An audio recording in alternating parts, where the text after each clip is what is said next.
First time ಬಂದಾಗ ಇದೇ ಥರ ತುಂಬ ಇನ್ನೂ ಸಾಕಷ್ಟು ಜನ ಇದ್ದರು. ನಂದು ಕಷ್ಟ ಆಯಿತು, ಮಾತಾಯಿಗೆ ಬೇಡ್ಕೊಳ್ತಾ ಇದ್ದೆ ಇವ್ರನ್ನ ಭೇಟಿ ಆಗೋದಕ್ಕೆ ಬಹುಶಃ ಕಷ್ಟ ಆಗ್ಬೋದು ಇಷ್ಟು ಓಪನ್ ಫೀಲ್ಡಲ್ಲಿ ಇದ್ರೂ ಕೂಡ ಅಂತ. ಅಲ್ಲಿ ನಿಂತಾಗ ಆಮೇಲೆ ಗುರುಗಳು ಬಂದರು, ಅಣ್ಣ ನೀನು ನನ್ನ ತಂಗಿದ್ದಂಗೆ ಕಣಪ್ಪ ಅಂತಂದ್ರು. ನನಗೊಂದು ಸ್ವಲ್ಪ ಕಡತದ ಸಮಸ್ಯೆ ಇತ್ತು, ಆಸ್ಪತ್ರೆಯಲ್ಲೂ ತೋರಿಸಿದ್ದೆ. ಮತ್ತೆ ಟಾನಿಕ್ ಮಾತ್ರೆ ಇದು ಮುಲಾಮ್ ಕೊಡ್ತಾರಲ್ಲ ಅಂದ್ಬಿಟ್ಟು ಇವರಿಗೆ ಕೇಳಿದೆ, ನಂಗೆ ತಡೆಯೋಕ್ಕಾಗ್ತಾ ಇರಲಿಲ್ಲ ತುಂಬ ಕಡ್ತ ಅಂತ. ನನ್ನ ಕೈ ಇಷ್ಟು ಕ್ಲಿಯರ್ ಇರಲಿಲ್ಲ.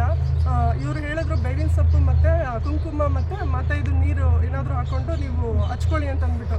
ಇವ್ರು ಏನು ಹೇಳ್ತಾರೆ ಆ ಮೆಡಿಸನ್ನ ಕರೆಕ್ಟಾಗಿ ತಿಳ್ಕೊಳ್ಳಿ. ನಾವು ಸಮಸ್ಯೆನ ಕೇಳೋದು ದೊಡ್ಡದಲ್ಲ, ಅದಕ್ಕೆ ಪರಿಹಾರ ಅಂತ ಇಲ್ಲಿ ಖಂಡಿತ ಸಿಗುತ್ತೆ. ಅದರಲ್ಲಿ ಹುಷಾರಾದವಳು ನಾನು ಒಬ್ಳಿದ್ದೀನಿ. ಇವ್ರು ಏನು ಹೇಳ್ತಾರೋ ಅದನ್ನು ಗಮನ ಮಾಡಿ, ಅವ್ರು ಸುಮ್ಮನೆ ಹೇಳಲ್ಲ, ಆ ತಾಯಿನೇ ಇವ್ರ ಬಾಯಲ್ಲಿ ನುಡಿಸಿರ್ತಾರೆ. ಅದಕ್ಕೆ ಜೀವಂತ ಸಾಕ್ಷಿಯಾಗಿ ನಾನು ನಿಂತಿದ್ದೀನಿ ಇಲ್ಲಿ.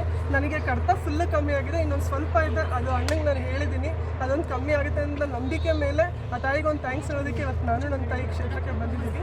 ಹಾಗೆ ಮನಸ್ಸಲ್ಲಿ ಒಂದು ಆಸೆ, ಅಣ್ಣಂಗೆ ಹೇಳಿರಲಿಲ್ಲ, ದೇವ್ರಿಗೆ ಹೇಳೋಗಿದ್ದೆ. ಸ್ವಲ್ಪ ಬೇಡ್ಕೊಂಡೆ. ಆ್ಯಕ್ಚುಲಿ LLB ಅಡ್ಮಿಷನ್ಸ್ ಎಲ್ಲ ಮುಗ್ದೋಗಿತ್ತು, ಜನವರಿ ಡಿಸೆಂಬರ್ನಲ್ಲೇ ಮುಗ್ದೋಗಿತ್ತು. ತಾಯಿಗೊಂದು ಆಸೆ ಹೇಳಿದೆ, ನನಗೆ ಓದಬೇಕು ಅಂತ ಮತ್ತೆ ಆಸೆ ಆಗಿದೆ, ಇನ್ನೊಂದು ಇನ್ಕಮ್ ಆಗಿದೆ. ಜೀವನದಲ್ಲಿ ನಡೆದಂಥ ಕೆಲವೊಂದು ಘಟನೆ ಆಮೇಲೆ ನಾನು ಜೀವಂತವಾಗಿ ನೋಡಿದ್ದಕ್ಕೆ ನಾನು ಒಂದು LLB ಆಗಬೇಕು, ಸೇವೆ ಮಾಡಬೇಕು ಅಂತ ಮನಸ್ಸು ಬಂದು ತಾಯಿಗೆ ಒಪ್ಪಿಸ್ದೆ. ನಾನು ಇನ್ಯಾರಿಗೂ ಕೇಳಲಿಲ್ಲ. ನನ್ನ ನಿರ್ಧಾರ ಸರಿ ಇದ್ದರೆ ತಾಯಿ ನನಗೆ LLB ಸೀಟ್ ಕೊಡಿಸು ಅಂತ. ಸೀಟು ಕೊಡಿಸಿದ್ರು. 2 ತಿಂಗಳ ಎಕ್ಸಾಮ್ ಆಯಿತು, ಫಸ್ಟ್ ಸೆಮ್ ಬರೆದು ಇವತ್ತು ತಾಯಿಗೆ ಥ್ಯಾಂಕ್ಸ್ ಹೇಳೋಕೆ ಬಂದಿದ್ದೀನಿ. ರಿಸಲ್ಟ್ ಇದೆ, ಒಳ್ಳೇದು ಮಾಡಮ್ಮ ತಾಯಿ ಅಂದ್ಬಿಟ್ಟು ಇದೇ ಥರ ಒಳ್ಳೇದಾಗ್ತಾ ಇದೆ. ನನಗೂ ಒಳ್ಳೇದಾಗಲಿ, ಇನ್ನೂ ತುಂಬ ವಿಚಾರದಲ್ಲಿ ಒಳ್ಳೇದಾಗಬೇಕು.